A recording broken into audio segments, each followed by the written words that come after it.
Hello and welcome to the Road from Emmaus podcast. I'm Jason Lowe, joined by Andrew Chow, and we are two totally ordinary Catholic guys hoping to share our journeys. Like the disciples on the road to Emmaus, we've each encountered Christ in our lives.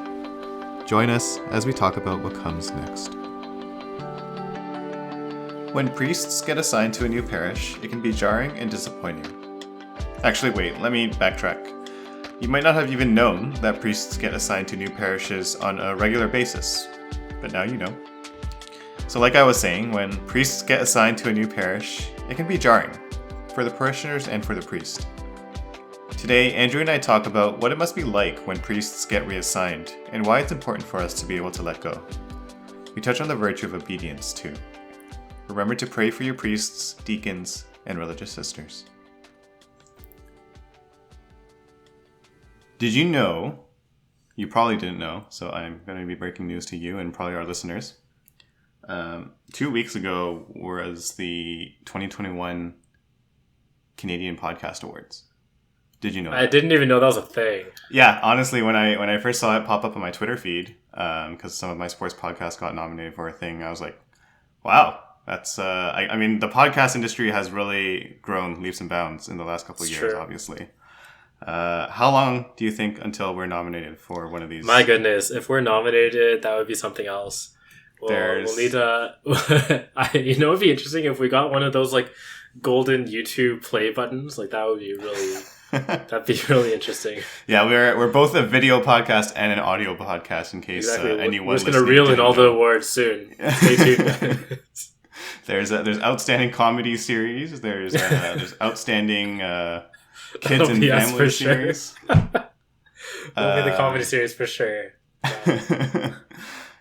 Outstanding debut for a series. I mean, that could be a thing. We're new. We're not even yet at our 1 year mark. But there's also outstanding news and current affairs. And using that, I think that's something we can transition off of for this particular episode. We want to share some news with our listeners in terms of something that's happened within the Archdiocese of where we're at. So we're both in Toronto. The Archdiocese of Toronto announced, I think 2 or 3 weeks ago, that there would be the annual clergy changes. And so it's interesting because I think there are a fair amount of people who don't even really realize that this is something that happens every year, where the Archdiocese reassigns priests around the Archdiocese to new parishes. Some of them get assigned to go study in Rome. Some of them just need to go on leave for whatever reason, personal reasons, health reasons. It's interesting because, I think for a lot of, lay Catholic people, they don't realize this is a thing until their own parish's priest is suddenly gone for whatever reason. And they're like, what just happened? Yeah. And so I think we wanted to use this episode to kind of share this news and maybe to share some awareness and spread some awareness about how this is a thing, really. Yeah, definitely. And it's interesting because... a lot of times we don't really notice until there's a priest that, not even the priest that moves from our parish, a priest that we like who moves from our parish. Yeah. Sometimes even if it's, a priest where you're kind of like meh, then then a new priest comes in, you're like, okay, cool. There's new blood. Great. But then when there's a priest that you really, really like, and it's like, oh my goodness, like, what am I going to do? my life's in shambles, and that kind of a thing. And there's a personal connection there that you establish with the pastor of your parish or the associate pastor of your parish, and I think that's a beautiful thing because it means you're developing a relationship with these priests who very much are called to develop these relationships with all of us who are their sheep. If you're interested in the list, right, just Google Archdiocese of Toronto clergy changes 2021. That should be the first thing that pops up, and you get the full list of all the priests. Again, announced April 30th, 2021, and I'm not going to go through the full list or anything, or I don't even know if we'll name any names, but there are definitely a few that we know, whether it's personally from retreats and everything, whether it's because it's a parish that we've both attended. Actually, I think, both of us. So my home parish, St. Justin Martyr in Markham, the associate pastor, Father John Pack, he's being reassigned. And then in your parish, because you go to St. Michael's downtown. the cathedral. Yeah, basically, like last year and this year was like a full overhaul. Although I think with St. Michael's, like it's common for more priests to go through. Just it's a little bit more for sure. Yeah, at St. Mike's than most parishes.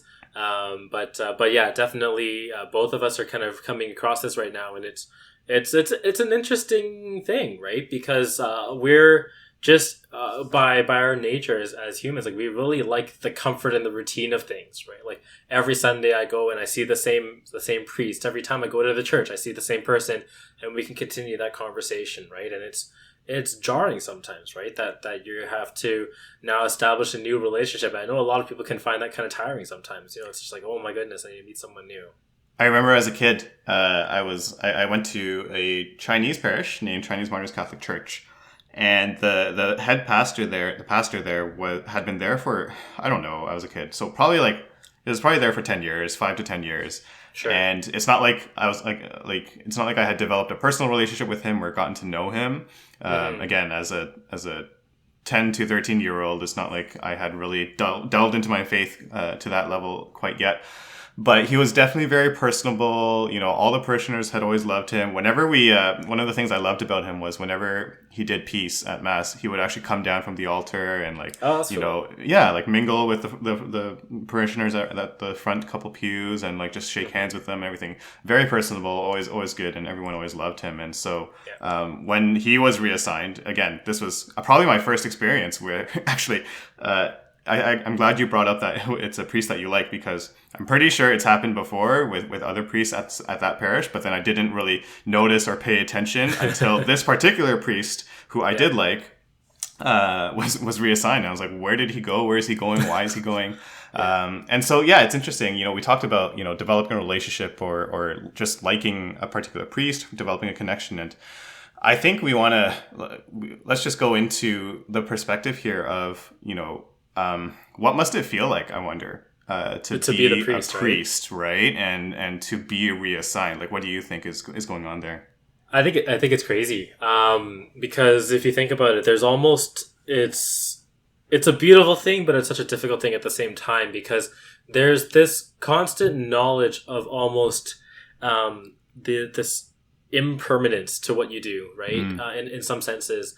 You always know that tomorrow you could be asked to move. Even though these assignments are done annually, it doesn't have to be, right? The cardinal could just say, hey, I need you somewhere else because someone's sick. So you need to go and spend the next 3 months over and wherever. And you just got to do it. Because part of the thing with being a priest is one of the vows is of obedience, right? So your superior is, when they give you your obedience, or when they tell you what, where you're going to go, you obey. That's kind of it, right?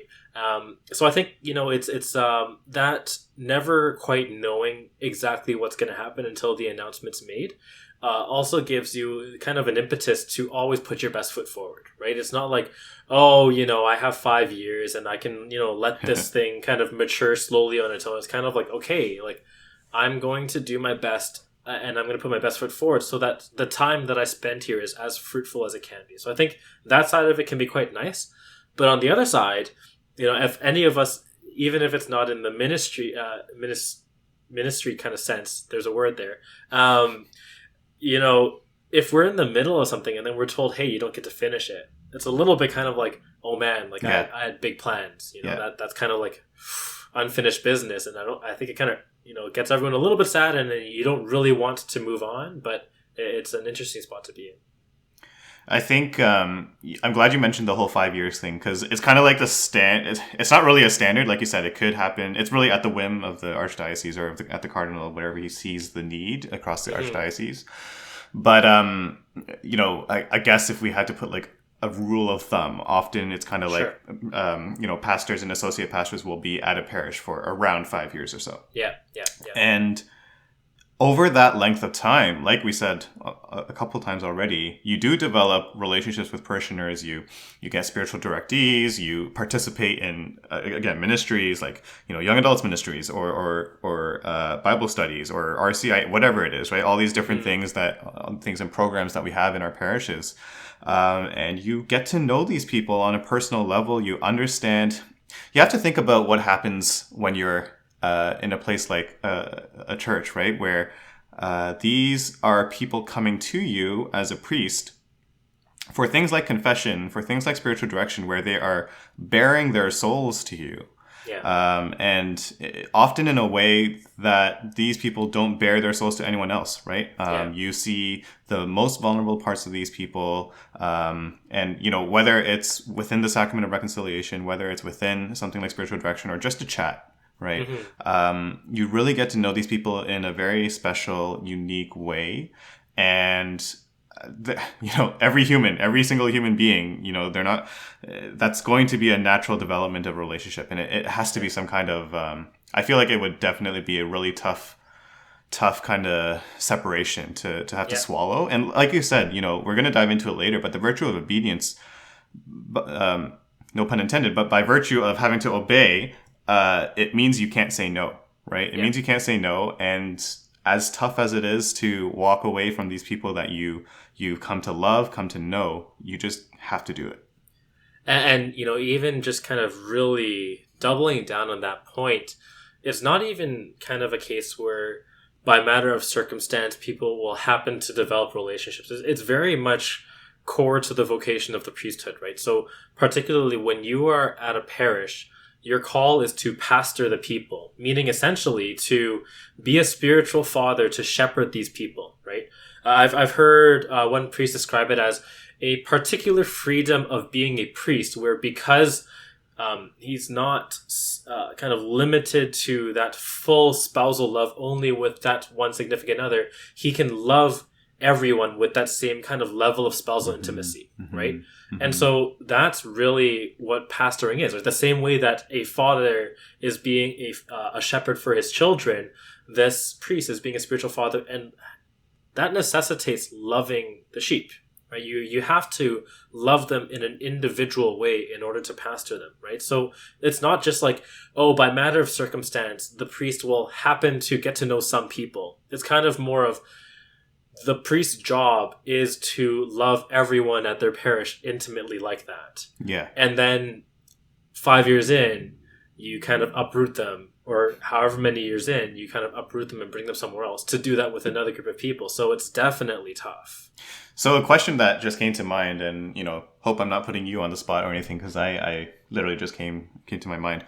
Like, why not, right? Like, why not just keep our priests at our parishes for 20 years or something, right? Like, there's so much fruit. We talk about intimate relationships, and, you know, you and I both know, and our listeners all know, that the most intimate relationships are the ones that simply just stay sometimes, right? That stay with you through 5 years, through 10 years, through 15 years. You know, by the time you and I are both 60, hopefully we'll still know one another, and, you know, et cetera, et cetera. Why not just have a priest stay at a parish for that length of time to truly be able to develop, you know, such an intimate relationship with his parishioners? Yeah, I think there's a number of reasons that come to mind for me.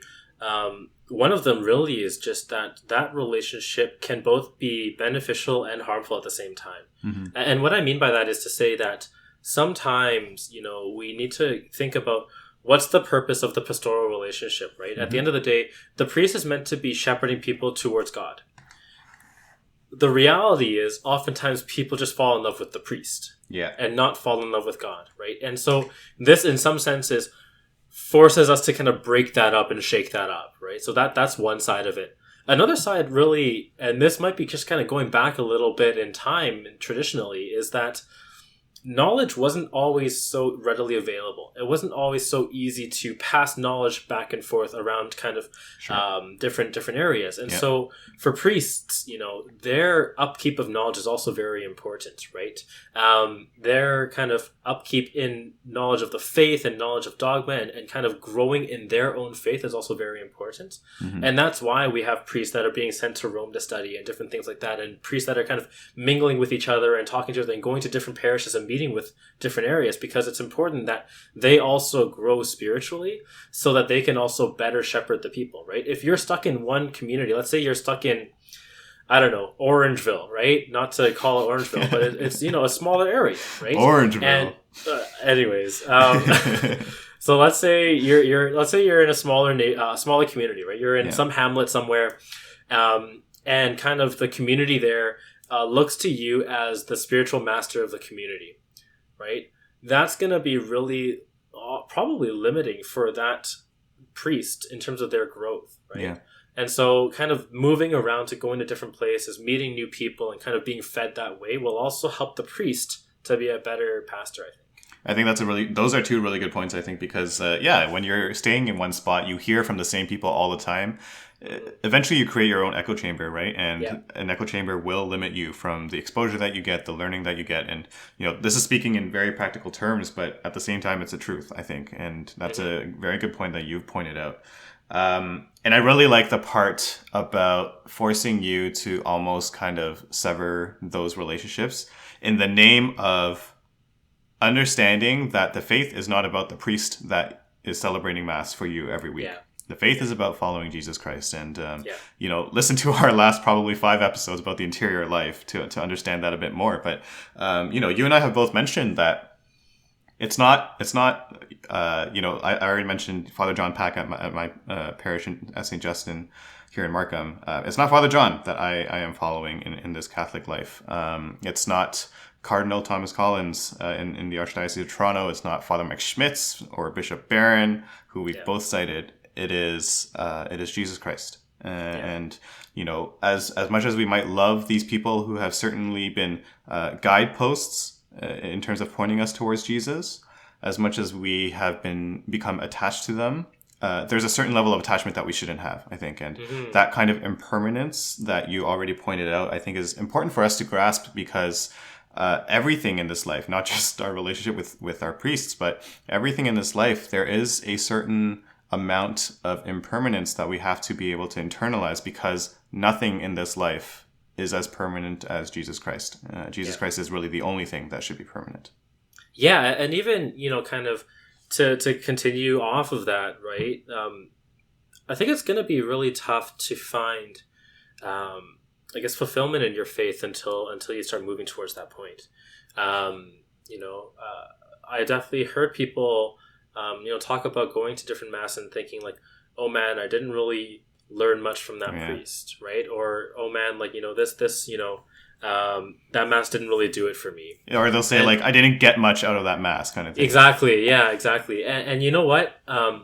If you're focused on what you're learning from the priest, you're always going to feel that way. It doesn't matter where you go. Even the best preachers aren't going to always have gems. It's just the reality of things. It's like you go and you're like, oh man, that priest had an off week. I guess I just don't need to learn anything this week. And then you just kind of get left in that state. But when we get to the point where we start to just pursue the good, we start to just look for beauty, and that beauty being Jesus, right? That helps us to kind of get out of that state and say, you know what, there are going to be times when the homily is beautiful, and that's something that I should really focus on. Mm-hmm. And there are times when it's not going to be. But the question for me should be, am I focused on the homily, or am I focused on God? And so this is something that I've actually noticed for myself really recently, because I've been going kind of from book to book for a little bit, and just trying to find a spiritual reading that I really love. Again, right? Because I've, over the course of last year, I've had different books that have really done it for me. And then over the last month or two, it's just been I don't know, I'm not really getting into this one, not really getting into this one.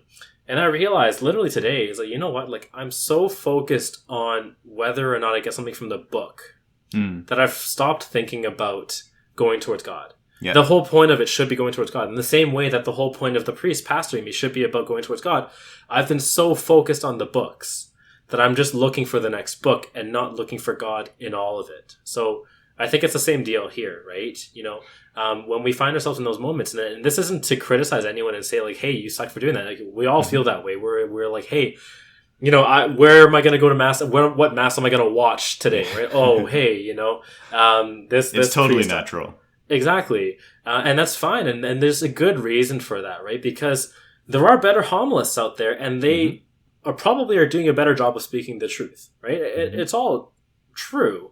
And they're good things, and it's good to kind of move towards those, but it's also good to kind of remind ourselves that the point shouldn't be about that person. The point should be about the truth that they're speaking, right? We've gone on a bit of a tangent here, but I do think it's important to point this out, just because it's good.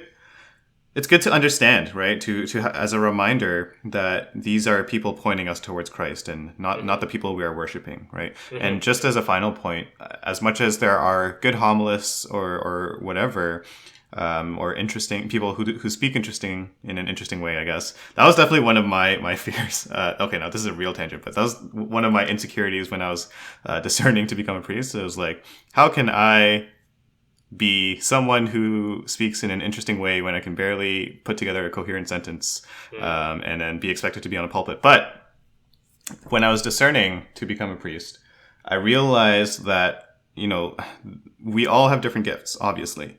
And for me, my gift would probably be leaning more towards one-on-one conversations, trying to be pastoral, helping someone out in terms of giving them advice, et cetera, as in the capacity of a priest. And so that helped me a bit in terms of giving me a bit more comfort towards that discernment. Now, obviously, I'm not doing that anymore in terms of the discernment, but I think that's something important to remember, that priests are not reduced to how well spoken they are when they deliver their homilies. Yeah, definitely. So that's just a quick reminder there. But let's move back here to the whole reassignment piece. Yeah. We've spoken so much about relationships, and I'm curious what you think on the matter of whether or not priests should leave their previous relationships behind, or if they should keep them. That's a good question. I think it's kind of neither here nor there, honestly. The big question I think that I would ask is it getting in the way of your primary vocation, right? Yeah. Because I think, like, whether you move to a new community or not, it's not to say that you need to shed those previous relationships, but more to the point, it's these are the sheep that are currently entrusted to you. Exactly. Right? And also, like, the ones that are in the previous parish are now entrusted to a different pastor. Exactly. So I think there's a level of humility there where, like, you probably shouldn't cling to the relationships in that way. But there are going to be friendships that still last, right? And I think that's totally fine. So I don't think it's necessarily a, like, should you continue it or not, but more of a, are you focused on your new parish or not, right? I think that's the perfect way of answering that question, because I was speaking with a couple priests, and one of them was saying that, like, his perspective is more so towards what you were just expanding on, how he now has a new herd of sheep, or a new congregation of people to minister after. And minister towards. And certainly there's no reason to expect that the previous congregation can't be ministered by the incoming priest or anything, right? Yeah. Like, these are all God's people. These are all people who God has appointed to take care of his sheep. So not to reiterate what you just said, but that was definitely something he was more kind of hard and fast on. But I think the most important thing is that, like, it's not a black and white kind of rule. It's not binary, right? No. I think if it is getting in the way of your ability to fulfill your vocation, to minister towards your new congregation of people, maybe if it might even tempt you towards sin in a way of, like, you're being too attached, right? Yeah. Or maybe it's leading you towards pride, right? You spoke about humility. All of those things, if the answer to those things is yes, then yeah, maybe there's more of a reason to sever those relationships and burn those bridges, but it doesn't necessarily have to be binary, I think. Yeah, and you know what? I don't think it's necessarily so drastic as, like, severing the relationship necessarily. I think it's more of a pause, right? Because there are healthy pauses, right? There's going to be a healthy way to say, like, hey, I think for you right now, it's better for us to not have this same level of communication, because you need, like, there's something you need to receive from this new priest that's in your parish, kind of a thing, right? And, like, you can't just focus on me, and that might be a good kind of challenge for the parishioner in terms of a pastoring thing to do, right? So, man, that could still be a thing to pass to that person and say, hey, you're too focused on me. You can't. I have a new group that I need to look at, and you have a new priest that you need to learn from, right?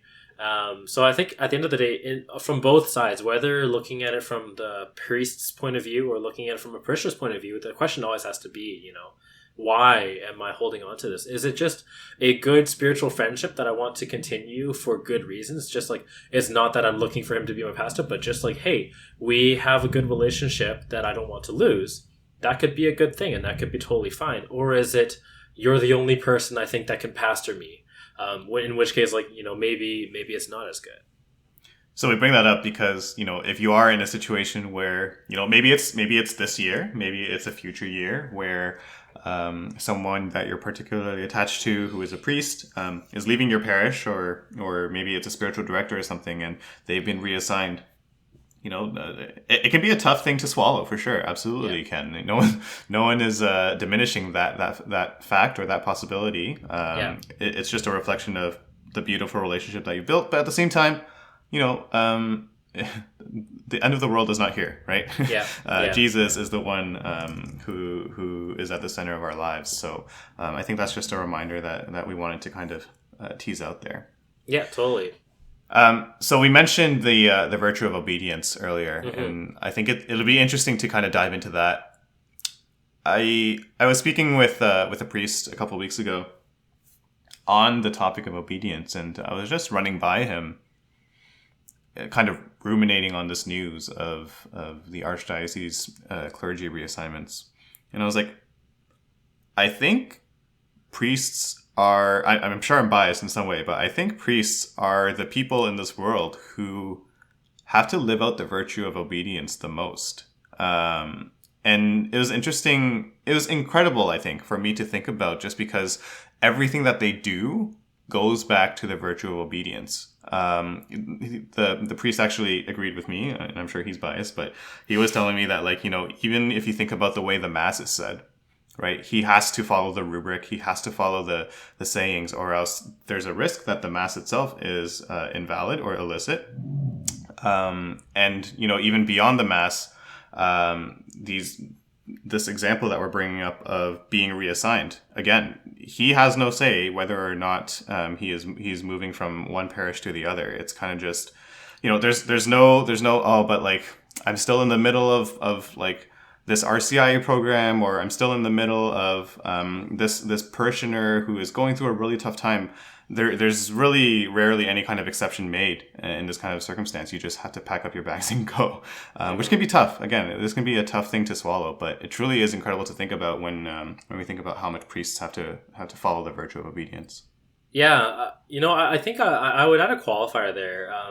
From my perspective, I think priests probably have to live the most, or have to follow this virtue the most explicitly, but I don't think they have to follow it the most necessarily. Because I think that there are lots of vocations, and at the end of the day, all of them really are grounded in the virtue of obedience, right? Even when you think about marriage, right? So for myself, I've discerned into marriage. I'm getting married in a couple months, and that's weird to say out loud. And then at the end of the day, there is an element here of, am I being docile to God's will? Am I being obedient to where I ought to go, or am I imposing my own will? So there's a level of kind of, it's less explicit, definitely, than in the priestly life.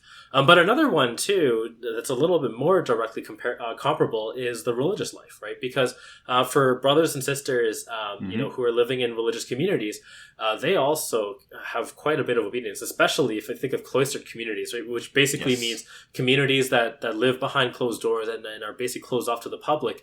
They live very rigid lives, right? Where, the virtue of obedience is to the hour, right? Almost more so than in the way priests kind of approach their day-to-day life in the diocesan priesthood, right? So I think, to a degree, yes, I would agree that, there's as much more explicit than a lot of other people, but I wouldn't go as far as to say that they live out obedience more than any other person. That's totally fair. And like I said, I'm probably being biased, but it's definitely just thinking about the example that I was going through was just, some priests have their vacations booked, and I mean, vacations are vacations, and they're for leisure and whatever, but he just got reassigned kind of in the middle of it, so not even part of the annual reassignment, as part of like what was announced on April 30th.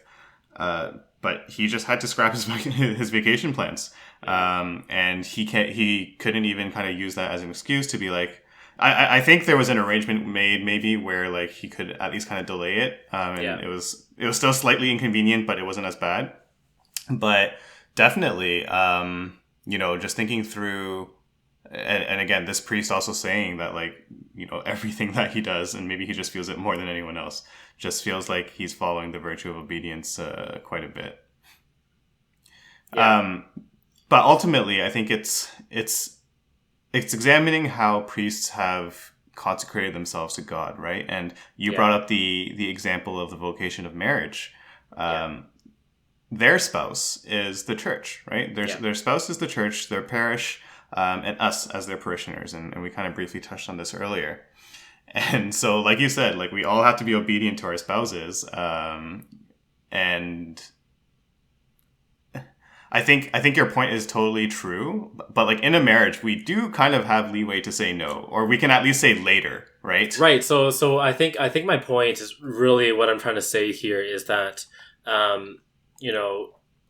I don't want that to sound like a free pass in the laity, right? Because for us, at the end of the day, there is something that we ought to be obedient to as well, and in some senses it's harder because it's less obvious. Exactly. And there's a lot more kind of examination of conscience to understand, when am I being obedient and when am I imposing my will, right? Am I saying later because I have good reason to, but I'm still obeying? Or am I saying later because I don't want to do it? And you know what? At the end of the day, even though like you can, that is being disobedient, really, right? And there's no kind of making excuses for it. And it's not to say that you're going to hell for disobedience in the same way, but it's disobedience. So in the same way, we are called to strive for virtue in the same way as priests, and we're held to kind of that same standard at the end of the day. It's not like we the last things, right? It's not like when we die and we're at the judgment table, God says, okay, wait, are you priests or not, and pulls out a different list depending on at the end of the day we're judged as humans, right? So that's my only point. But one thing I want to say, because I know we're getting close to probably being a time here, is that for some people, you might think of your parish, and one that comes to mind is St. Agnes Sao Church in Markham. I don't know how to say it in English. Where the priests there tend to be there for a lot longer. So there is a distinction between essentially two types of priests. There are more, but as a broad kind of distinction, we have diocesan priests, which really you can think of as localized priests in a particular area, and religious priests, so priests who have made vows into a particular religious order. Some of the more notable ones that you hear about are the Jesuits, so the Society of Jesus. You hear about the Oblates of Mary Immaculate, so OMI. You hear about Opus Dei. These are some that kind of have come up. Franciscans, Carmelites. These are different orders that you hear about every now and again. And so the biggest difference really is who you receive your obedience from, who is your superior that you receive your orders from. So if you're a diocesan priest, it will be your bishop or archbishop, depending on if you're in a diocese or archdiocese. And then in our case in Toronto, the archdiocese's bishop is the cardinal. Right, so the Archbishop of Toronto is Thomas Cardinal Collins, and so he gives the kind of the direction for the diocesan priests of Toronto. Within the Diocese of Toronto, there are certain parishes that are entrusted to religious orders, such as St. Agnes, which is entrusted to a Taiwanese religious order, I believe. And then kind of the superior in their order will give kind of the direction for who goes where. And these can be a lot more far-reaching. So you can, and a lot of these orders are kind of global. So you could have people who are in Toronto one year and then in Singapore the next, kind of a deal. So it can be a little bit even more jarring rather than like moving. So Father John, I think, is moving from Markham to Mississauga. So it could be that local for the diocesan setting, but for the religious setting, it can be quite a bit further.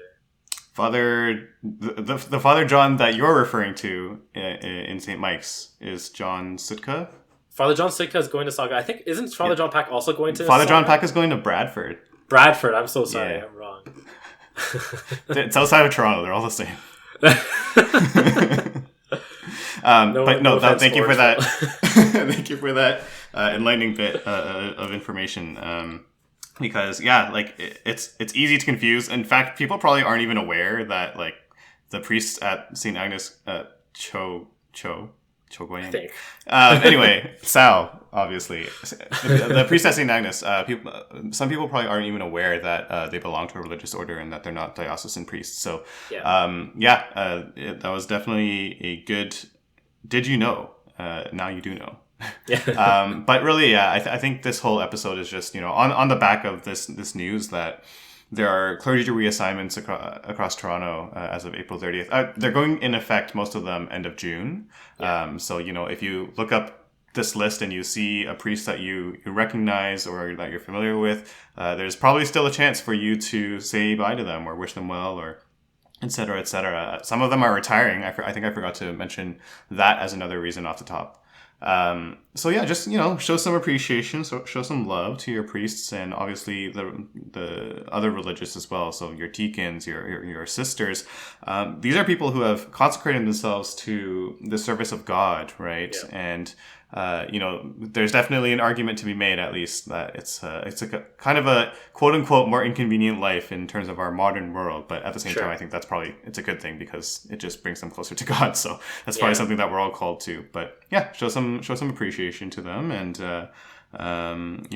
we are definitely going to keep the priests that have been named as reassigned in our prayers, and we ask that you keep them in your prayers as well as all vocations, I think, because the harvest needs laborers, and there are 2 guys on this podcast who are discerning into marriage, hopefully, for me at least. So that's 2 less that can discern into the priesthood. Yeah, definitely. And then, you know what? If you're in a parish where you are losing a priest who you've loved, that's okay. Pray for that priest. Pray for the priest that's coming in as well. And you know what? Yeah. If we can ask one thing, rather than comparing the 2 priests, look for the good in the new priest. Just, from a blank slate, look for what good is this new priest going to bring into your life, because that might make it a little bit easier to kind of keep going forward and building that new relationship. Yeah, that's great. Don't compare. Fight, like it'll be your instinct, I'm sure, but don't do it. It's it never benefits anyone, really. So. Yeah. All right, so I think that's going to be a wrap for us this time. Thanks for listening, and you'll catch us in a couple weeks. Bye, everyone.